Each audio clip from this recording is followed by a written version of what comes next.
जो हमारी पहली यूनिट है बाल विकास के अंदर आज हम पढ़ेंगे वृद्धि एवं विकास की संकल्पना। तो देखिए इसके कुछ एक ज़रूरी फैक्ट्स हैं जिनमें तथ्यात्मक जो प्रश्न है वो हमसे पूछ लिए जाते हैं। कौन कौन से, जैसे इसमें एक सबसे पहले जो सबसे महत्वपूर्ण जो विद्वान का नाम आता है वो है पेस्टोलॉजी कौन थे? पेस्टोलॉजी ने सबसे पहले बाल विकास का वैज्ञानिक विवरण प्रस्तुत किया था।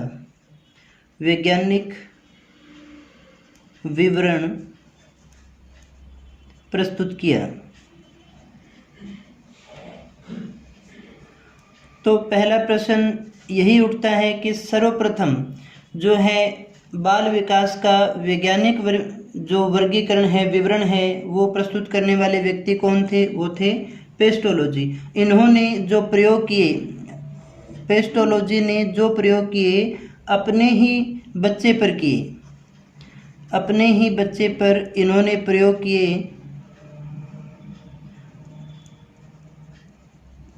और जो इनका बच्चा था वो था 3.5 साल का। अपने 3.5 साल के बच्चे पर इन्होंने प्रयोग किए, अध्ययन किए और एक बेबी बायोग्राफी तैयार की।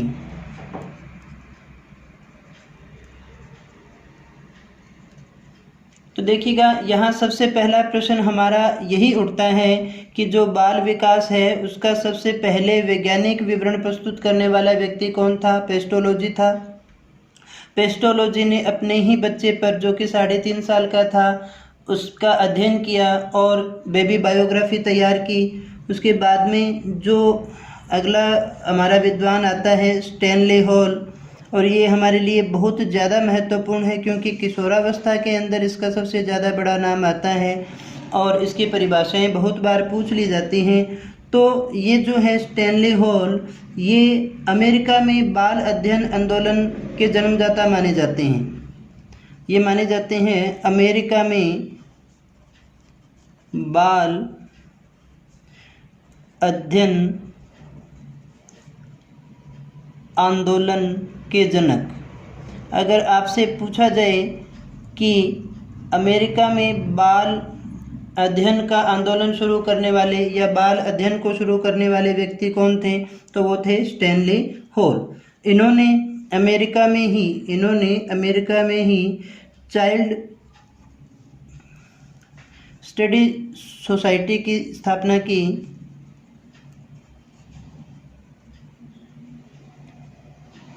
चाइल्ड स्टडी सोसाइटी की स्थापना की और साथ ही साथ चाइल्ड वेलफेयर ऑर्गेनाइजेशन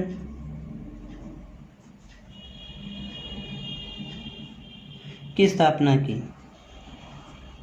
तो देखिए दूसरा प्रश्न कि अमेरिका में जो है बाल अध्ययन आंदोलन का जनक कौन था, तो वो था स्टैनली हॉल। और उसके बाद में कि इन्होंने कौन सी संस्थाओं की स्थापना की? इन्होंने 2 संस्थाओं की स्थापना की। एक थी चाइल्ड स्टडी सोसाइटी और दूसरी थी चाइल्ड वेलफेयर ऑर्गेनाइजेशन। देखिए इसके अलावा एक और फैक्ट जो आता है 1887 का वर्ष हमारे लिए महत्वपूर्ण है क्योंकि इसमें पहला बाल सुधार गृह की स्थापना की गई। बाल सुधार गृह की जो स्थापना है वो 1887 में की गई और कहाँ पर की गई थी? न्यूयॉर्क में की गई थी। कहाँ की गई थी? न्यूयॉर्क के अंदर पहले बाल सुधार गृह की स्थापना की गई थी। इसके बाद में देखिए 20वीं शताब्दी बहुत ज़्यादा क्रांतिकारी रही। बाल विकास पर अनेक प्रकार के पुस्तकों का प्रकाशन होता रहा। बाल विकास अगर हम कहें भारत में शुरुआत किसकी? बाल विकास की, तो भारत में शुरुआत जो मानी जाती है वो 1930 से मानी जाती है। तो ये कुछ एक स्टार्टिंग के फैक्ट थे जिससे एबीसीडी वाले जो प्रश्न हैं उनके अंदर डायरेक्ट फैक्ट के क्वेश्चन हमसे पूछ लेता है कि पेस्टोलॉजी कौन था, या सबसे पहले बाल विकास का वैज्ञानिक जो विवरण है वो प्रस्तुत करने वाला विद्वान कौन था, तो वो थे पेस्टोलॉजी। इन्होंने किस पे प्रयोग किए थे? इन्होंने अपने ही बच्चे पे प्रयोग किए थे और बेबी बायोग्राफी तैयार की। और दूसरा जो आता है कि अमेरिका में बाल अध्ययन आंदोलन के जनक कौन माने जाते हैं? तो वो थे स्टैनली हॉल। इन्होंने वहाँ दो जो है सोसाइटी की स्थापना की, दो संस्थाओं की स्थापना की। एक थी चाइल्ड स्टडी सोसाइटी और दूसरी थी चाइल्ड वेलफेयर ऑर्गेनाइजेशन। इसके अलावा देखिए जो सबसे महत्वपूर्ण प्रश्न है कि पहला विश्व का पहला जो है बाल सुधार गृह वो कहाँ खोला गया था? वो खोला गया था 1887 में न्यूयॉर्क के अंदर। उसके बाद में हम कहें भारत में शुरुआत कब हुई थी? 1930 से। आगे हम देखेंगे कि जो हमारा वृद्धि और विकास है वो क्या होता है, दोनों में क्या अंतर है, किसे कहते हैं। तो देखिएगा हम बात करें अभिवृद्धि और विकास। अभिवृद्धि और विकास इसे हम केवल वृद्धि के रूप में भी लिखते हैं। तो दोनों में जो मुख्य अंतर है, अगर मैं एक लाइन में कहना चाहूँ तो जो वृद्धि है, वृद्धि मात्रात्मक परिवर्तन है। वृद्धि मात्रात्मक परिवर्तन है, जबकि विकास क्या है? विकास है गुणात्मक परिवर्तन। गुणात्मक परिवर्तन जैसे हम कहें किसी बालक के शरीर की लंबाई बढ़ जाना, भार बढ़ जाना, इस प्रकार की जो भी ग्रोथ है जिन्हें मापा जा सकता है वो सारी की सारी अभिवृद्धि में आती है। जबकि उस भार बढ़ने से या उस ताकत के बढ़ने से या उसकी लंबाई बढ़ने से उसके अंदर क्या परिवर्तन हुआ, वो पहले से कौन से काम ज़्यादा बेहतर ढंग से करने शुरू कर दिए, वो सारी जो बातें हैं वो आती हैं विकास के अंतर्गत। यानी गुणों में क्या परिवर्तन हुआ, उससे उसे क्या लाभ होने लगा, ये सारा का सारा विकास में आता है। हम इसे मात्रात्मक के रूप में अंकन नहीं कर सकते। जितना सटीक अंकन अभिवृद्धि का हो सकता है उतना विकास का नहीं हो पाता। तो एक टेबल के द्वारा हम देखते हैं कि दोनों में क्या अंतर है। हम कहीं इधर लिख लीजिएगा अभिवृद्धि और दूसरे भाग में रखते हैं हम विकास। देखिए अभिवृद्धि कौन से परिवर्तन है? देखिए है तो ये दोनों के दोनों ही क्या परिवर्तन, लेकिन परिवर्तन कौन से हैं, कौन से को किस में शामिल किया जाता है? अभिवृद्धि में हम केवल किसको शामिल करते हैं? शारीरिक परिवर्तन को। अभिवृद्धि में हमारे शामिल होते हैं केवल शारीरिक परिवर्तन, जबकि ये है संपूर्ण परिवर्तन, संपूर्ण पक्षों में परिवर्तन,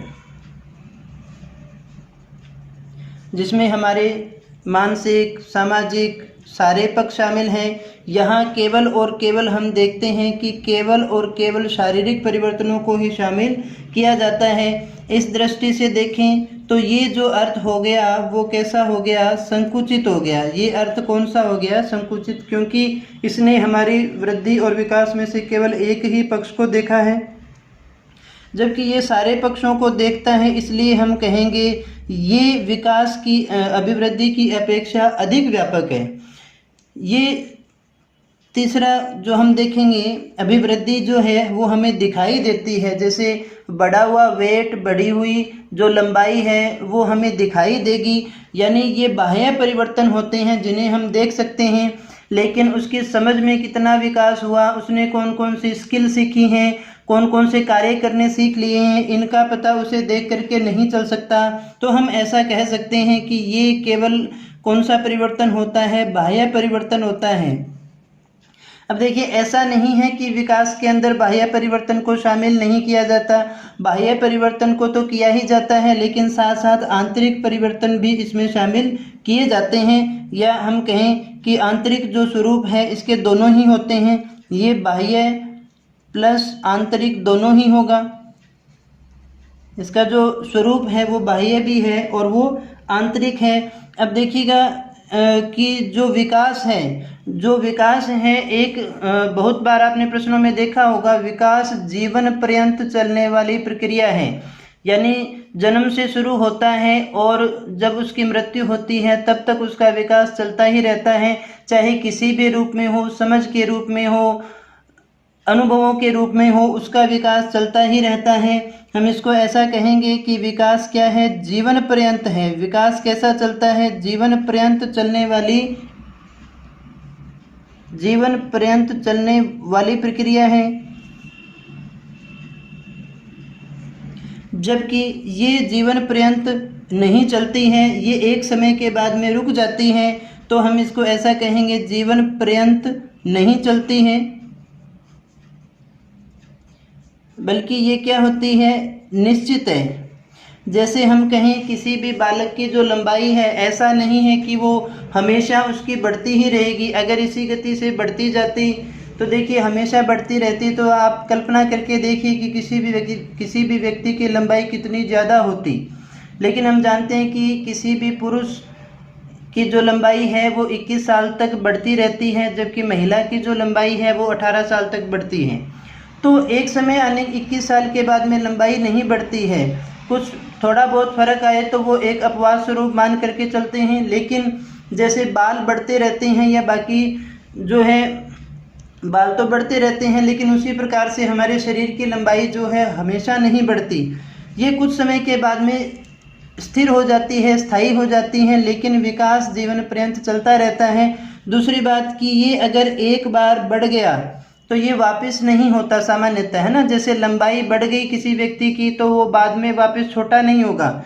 लेकिन विकास जो है कई बार सकारात्मक भी होता है, कई बार नकारात्मक भी होता है। जैसे हम माने कि किसी काम को हमने सीखा, लेकिन कुछ समय बाद में हम भूल जाएं तो उसकी ग्रोथ या उसकी क्षमता में थोड़ी कमी भी आ सकती है। लेकिन यहाँ हमें ऐसा देखने को नहीं मिलेगा कि किसी व्यक्ति की हाइट जो थी वो 6 फुट थी और बाद में घट करके 5 फुट हो जाए।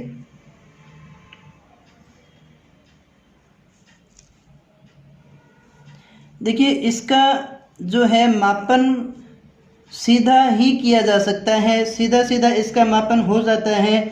हम ऐसा कहें, ऐसा नहीं है कि इसका मापन नहीं होता, लेकिन इसका मापन इतना सरल व सीधा नहीं है।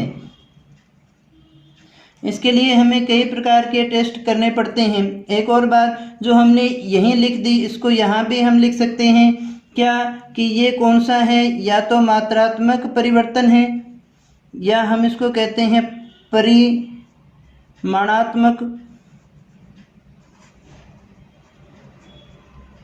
परिमाणात्मक, या ये हमेशा कैसा होता है, संख्यात्मक। यानी हम इसको संख्या में माप सकते हैं, हम इसको माप सकते हैं संख्या के अंदर।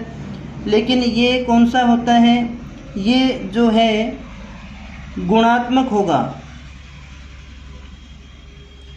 गुणात्मक है। और परिमाणात्मक तो होगा, लेकिन गुणात्मक भी होगा, मात्रात्मक नहीं होता।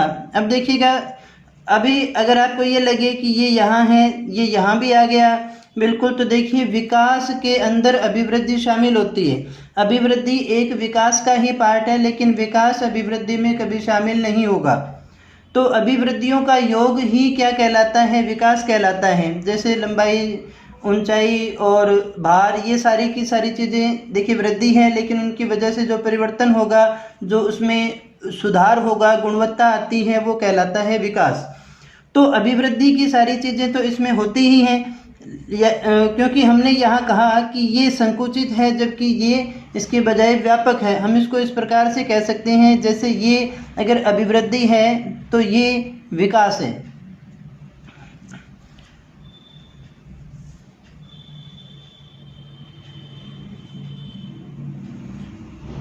इसके लिए एक शब्द आता है कि ये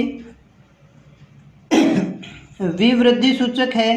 विवृद्धि सूचक का तात्पर्य है कि ये पॉजिटिव होगा, ये बढ़ता है, ये पॉजिटिव होगा। ये हम कहें विवृद्धि तो है यानी पॉजिटिव तो है, लेकिन पॉजिटिव के साथ साथ कभी कभी ह्रास का सूचक भी हो सकता है। यानी वापस ये प्रमोशन है, ये कभी कभी इसमें डिमोशन भी हमें देखने को मिल सकती है। और ये केवल और केवल आकार से संबंधित है। यानी जब हम किसी भी वस्तु या किसी भी जीवित जो प्राणी है उसके आकार को देख रहे हैं तो हम बात कर रहे हैं अभिवृद्धि की, लेकिन ये संपूर्ण परिवर्तनों से संबंधित होता है।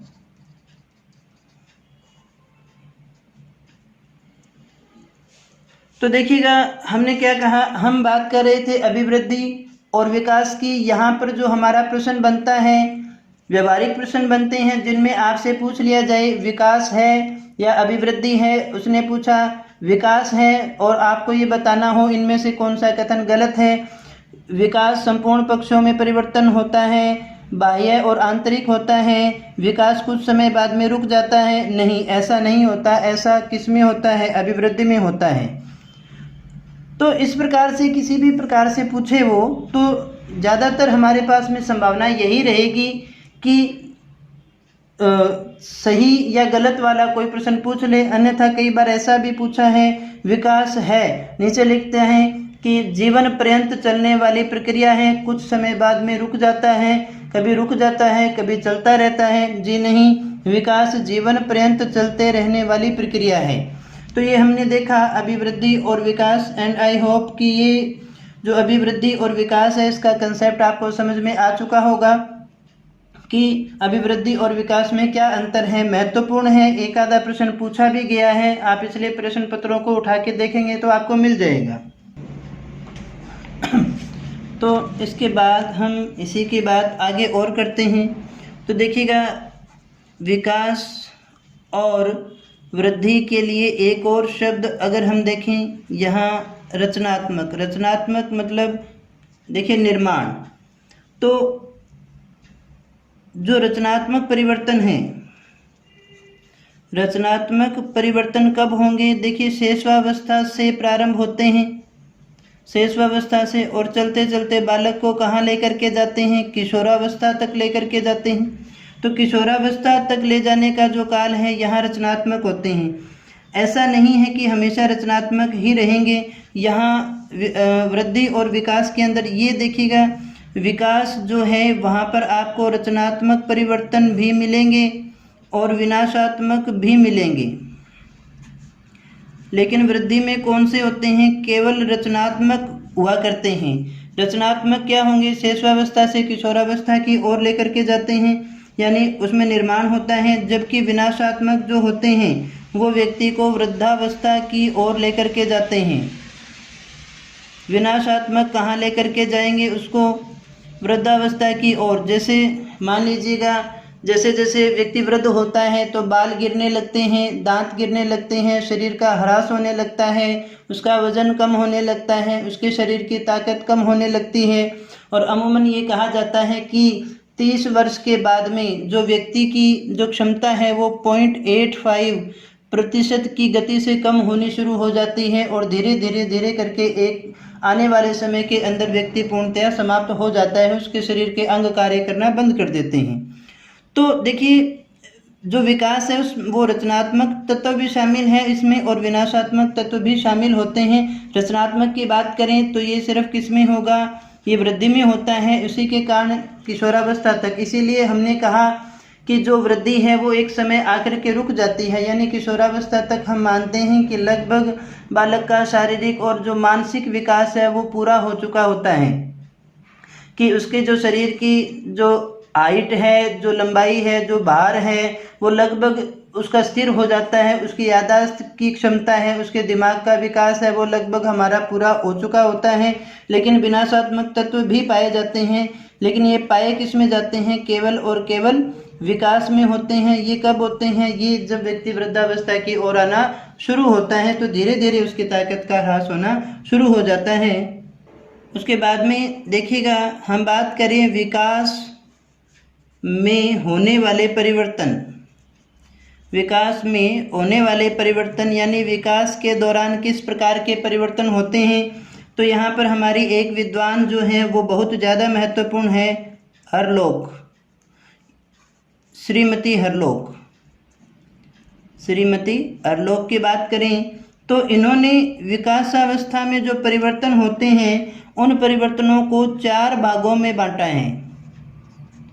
4 भागों में बांटा है। ये कहते हैं कि जो विकास है वो 4 भागों में होता है।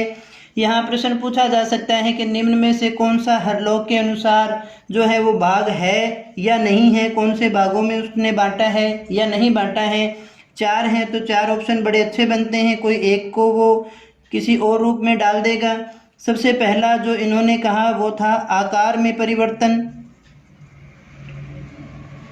आकार में परिवर्तन, और दूसरा इन्होंने कहा अनुपात में परिवर्तन,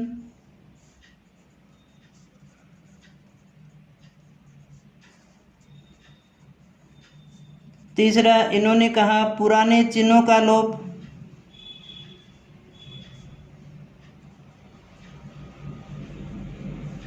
और चौथा नवीन चिन्हों का उदय।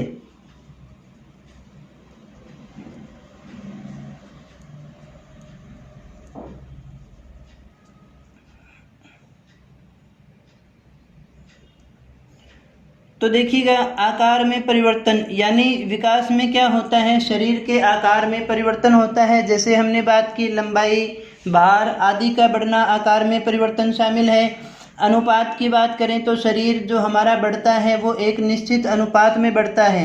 शरीर के सारे अंगों की लंबाई जो है एक ही अनुपात में नहीं बढ़ती। आप इसको इस तरह से समझिएगा, जैसे हमारे बॉडी के अंदर जब हम छोटे थे तो पैर भी थे और आँखें भी थी, लेकिन पैर तो आज बहुत ज़्यादा लंबे हो गए। उसी अनुपात के अगर अंदर आँखों की लंबाई भी बढ़ती, आँखों का आकार भी बढ़ता तो आँखें हमारी बहुत ज़्यादा बड़ी हो चुकी होती। हमारे दांत भी अगर उसी आकार में बढ़ते तो बहुत ज़्यादा बड़े हो चुके होते। लेकिन हर अंग का आकार क्या है, निश्चित है। अनुपात जो है वो निश्चित है कि पैरों की लंबाई ज़्यादा बढ़ती है जबकि हाथों की लंबाई भी बढ़ती है, लेकिन बाकी बॉडी के बाकी अंगों की लंबाई उस गति से नहीं बढ़ती, उतना परिवर्तन उसमें नहीं होता। तो इन सभी अंगों के जो परिवर्तन हैं उनके लिए एक अनुपात निश्चित है। इसी प्रकार हम कहें जैसे जैसे हम बढ़ते हैं तो पुराने चिन्हों का लोप होना शुरू हो जाता है। जैसे शैशवावस्था के अंदर जब उसके दांत होते हैं, दूध के दांतों का गिर जाना। इसी प्रकार जो आवाज़ में परिवर्तित होना, यानी पुराने जो चिन्ह हैं जो बचपन के साथ में होते हैं उन चिन्हों का धीरे धीरे लोप होना शुरू होता है। इसी प्रकार से नवीन चिन्हों का उदय भी होता है। किशोरावस्था के अंदर आवाज़ पतली हो जाना, शारीरिक अंगों में जो परिवर्तन है, दाढ़ी मूंछ का आना, ये जो नए चिन्ह हैं इनका उदय भी होता है। तो हम कह सकते हैं कि हरलोक ने जो है इन 4 भागों में बांटा है और 4 प्रकार की विशेषताएं इन्होंने बताई कि विकास का जो क्रम है इन 4 भागों के अंदर होता है। इसके बाद में हम देखते हैं विकास के नियम। विकास के नियम तो यहाँ 2 प्रकार के हमारे प्रश्न बनते हैं। एक तो ऐसा पूछ ले कि निम्न में से कौन सा विकास का नियम है या नहीं है। दूसरा किसी पर्टिकुलर एक नियम के बारे में दे करके पूछ लिया जाए। जैसे पहला जो हमारा नियम है वो कहता है समान प्रतिमान का नियम। समान प्रतिमान का नियम। देखिए ये नियम क्या कहता है कि विकास का जो नियम है, विकास के जो प्रतिमान है वो सभी के अंदर बराबर होते हैं। ये नियम किसी से कोई भेदभाव नहीं करते। जैसे हम कहें शैशवावस्था के बाद में बाल्यावस्था, बाल्यावस्था के बाद में किशोरावस्था आती है, तो ये हमेशा सभी जगह एक ही जैसी देखने को मिलती हैं। हम इसके साथ में एक और नियम भी जोड़ सकते हैं, सार्वभौमिकता का नियम। सार्वभौमिकता का नियम मतलब आप विश्व के किसी भी स्थान पे जाएं, आप विश्व के किसी भी स्थान पे जाएं, सभी जगह ऐसा ही होगा कि पहले शैशवावस्था, फिर बाल्यावस्था, फिर किशोरावस्था, प्रौढ़ावस्था और बाद में वृद्धावस्था आती है। कहीं भी आपने ये नहीं देखा होगा कि किसी के अंदर शैशवावस्था थी, शैशवावस्था के बाद में डायरेक्ट किशोरावस्था आई और किशोरावस्था से फिर बाल्यावस्था आई। तो ये जो विकास के मॉडल हैं, विकास के जो प्रतिमान हैं, ये सभी लोगों में समान पाए जाते हैं। सभी व्यक्तियों का जो विकास है वो एक ही मॉडल के आधार पे होता है, उसमें किसी प्रकार का कोई भेदभाव नहीं किया जाता है। दूसरा हम देखें क्रमबद्धता का नियम। क्रमबद्धता का नियम ये ऊपर वाले नियम से ही संबंधित है। हम ऐसा कह सकते हैं कि विकास जो होता है वो एक क्रम में ही होता है, वो हमेशा एक नियम से बढ़ता है, सीक्वेंस में ही बढ़ेगा। जैसे हमने बात की शैशवावस्था, फिर बाल्यावस्था, ये इसी क्रम में बढ़ता है। और ये क्रमबद्ध कैसा है, ये एक निश्चित श्रृंखला के रूप में चलता है, कड़ी है उसी प्रकार से होगा हैं, लेकिन ये एक निश्चित हमारी क्रमबद्धता है। जैसे पहले हम कहें सिर का विकास होता है, फिर पैरों का विकास होता है। जैसे हमने कहा सबसे पहले बालक क्या सीखता है, सिर उठाना सीखता है, फिर बैठना सीखता है, और फिर उसके बाद में चलना सीखता है। ये एक और नियम में भी आता है, लेकिन आप इसी को देखिए, ये निश्चित श्रृंखला में होता है, निश्चित सीक्वेंस में ही होता है। कभी ऐसा नहीं देखा होगा कि पहले पैरों ने काम करना शुरू कर दिया हो किसी बालक ने, और प्रकृति ने देखिए बड़े अच्छे नियम बनाए हैं। अगर बाय द वे ऐसा हो जाए, किसी के उल्टा हो जाए, तो कल्पना करके देखिए, किसी बालक के अभी सिर का विकास नहीं हुआ था, उसने बैठना नहीं सीखा था, लेकिन उसकी टांगों ने काम करना शुरू कर दिया, तो वो किस प्रकार से चलना शुरू करेगा। यानी वो टांगे तो चलते जाएंगी और पीछे जो है वो बेचारा लटकता रहेगा। तो इस प्रकार से ये जो एक निश्चित क्रम है, ये सभी जगह एक जैसा भी पाया जाता है। एक और कि हमने पीछे भी लिखा, निरंतरता। विकास कैसा है, निरंतर चलने वाली प्रक्रिया है, जीवन पर्यंत चलते रहने वाली प्रक्रिया है, ये कभी भी रुकता नहीं है, प्रोग्रेस हमारी हमेशा चलती रहती है। एक और देख सकते हैं हम, परस्पर संबंध का नियम।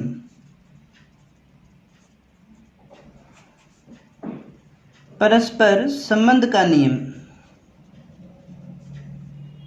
परस्पर संबंध का नियम हम ऐसा कह सकते हैं कि शारीरिक है, मानसिक है, सामाजिक है, ये सारे जो भी हमारे विकास हैं वो एक दूसरे से संबंधित है। हम कहते हैं कि स्वस्थ शरीर में ही स्वस्थ मन रहता है। यानी अगर किसी का शरीर का विकास सही ढंग से नहीं हुआ तो उसका मानसिक विकास भी सही ढंग से नहीं होता। अगर किसी बच्चे का मानसिक विकास सही नहीं हुआ तो उसका शारीरिक विकास भी सही ढंग से नहीं हो पाता। यदि किसी बालक के अंदर मानसिक विकार है तो उसका प्रभाव हमें शारीरिक विकारों के रूप में भी देखने को मिलता है। फिर इसके बाद में देखिएगा, एक बहुत ही महत्वपूर्ण नियम है, सामान्य से विशिष्ट क्रियाओं का नियम।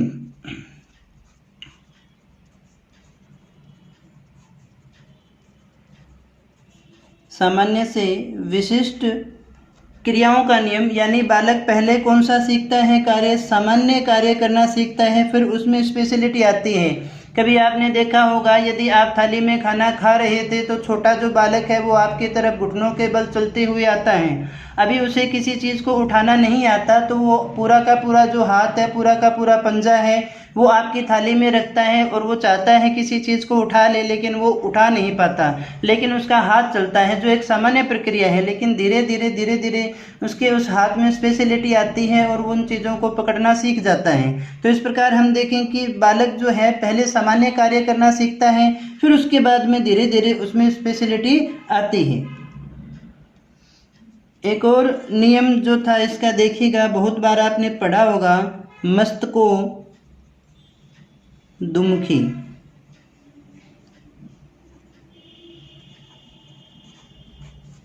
मस्तक प्लस अधोमुखी, यानी पहले किसका विकास होता है, पहले सिर का विकास होता है और फिर बालक के पैरों का विकास होता है। या हम इसको ऐसा कहें, जो हमारा विकास चलता है वो सिर से पैर की ओर चलता है, पैर की ओर, है ना। या हम कहें कि पहले देखिएगा, जब भी बालक होता है पहले हथेली उसकी काम करना शुरू करती है। जैसा यहाँ भी हमने देखा था कि पहले बालक हथेली का इस्तेमाल कर, पहले हथेली का उपयोग सीखता है, उंगलियों का उपयोग उसके बाद में सीखता है।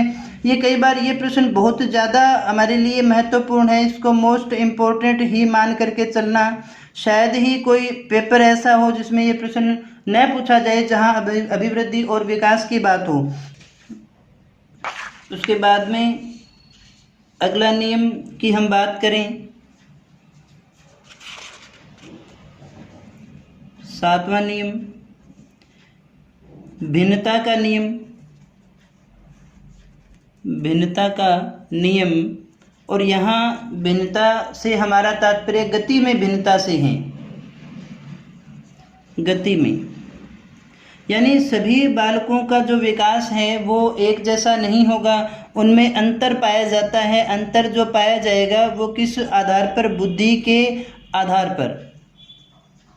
बुद्धि के आधार पर जैसे हम कहें कि कोई जो बालक है, सामान्य बुद्धि का बालक है, उसका विकास जो होगा सामान्य गति से होगा। सामान्य और मंद अगर कोई बालक है तो उसका विकास भी कैसे होता है? मंद गति से ही होगा। मंद बुद्धि बालक है जो उसका विकास होगा, शारीरिक हो चाहे मानसिक हो चाहे कोई अन्य विकास हो, वो सारा का सारा विकास उसका मंद गति से ही होगा, सामान्य का सामान्य। और तीव्र अगर कोई प्रतिभाशाली है, अगर कोई बालक कैसा है? प्रतिभाशाली है, तो उसका विकास क्या होगा? सबसे अधिक तीव्र गति से हुआ करता है। फिर इसके बाद में देखिएगा अंतः क्रिया का नियम। अंतः क्रिया का नियम देखिए, ये इसकी बात हमने पहले भी की थी। जो व्यवहारवादी कहते हैं कि वंशानुक्रम के बजाय वातावरण का ज़्यादा महत्व है, तो ये नियम यहाँ भी लागू होता है कि जो बालक का विकास होता है वो किस पे डिपेंड करता है? अंतः क्रिया के ऊपर डिपेंड करता है। यानी वो दूसरों से कैसी अंतः क्रिया करता है, क्योंकि बालक कैसे सीखते हैं? देखकर, सुनकर, अनुकरण करके सीखते हैं। कैसे सीखते हैं? अनुकरण करके। हमने अगर भाषा सीखी, हमने खाना सीखा, हमने चलना सीखा, हमने बोलना सीखा, हमने गाड़ी चलाना सीखा, या हमने कुछ भी सीखा, हम वो किसी न किसी का अनुकरण करके सीखते हैं। तो विकास की जो प्रक्रिया है वो अनुकरण के आधार पर होती है, यानी अंतः क्रिया के आधार पर होती है।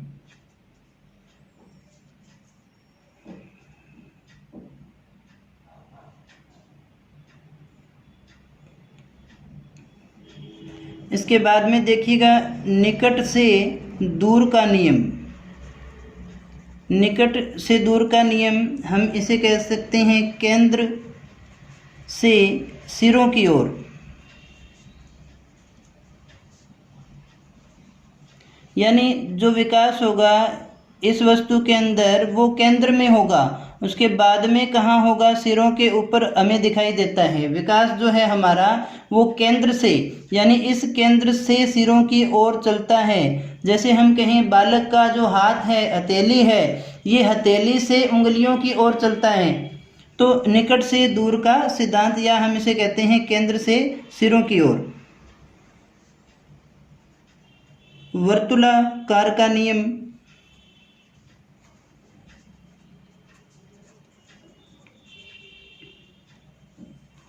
वर्तुलाकार का नियम, यहाँ से अगर आपसे पूछा जाए कि विकास रेखीय होता है क्या?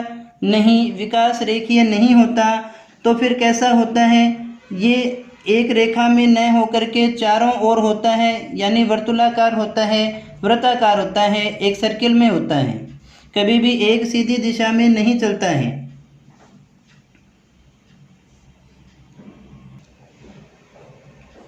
एक और देखिएगा वंशानुक्रम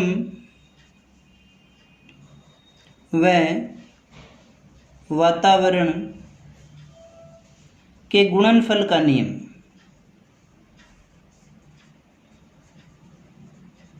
वंशानुक्रम व वातावरण के गुणनफल का नियम। तो ये कहा जाता है कि जो विकास है वो वंशानुक्रम और वातावरण का योग न होकर के, बल्कि ये वातावरण और वंशानुक्रम का गुणनफल होता है। ये कहने वाले थे वुडवर्थ। ये परिभाषा बहुत बार आती है। तो हेरिडिटी यानी कि वंशानुक्रम गुणा पर्यावरण या वातावरण।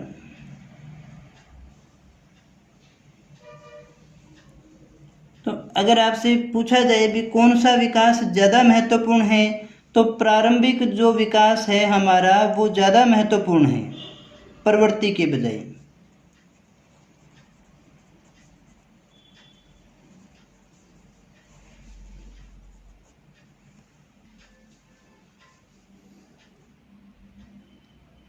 इसके बाद में हम बात करेंगे विकास को प्रभावित करने वाले कारक।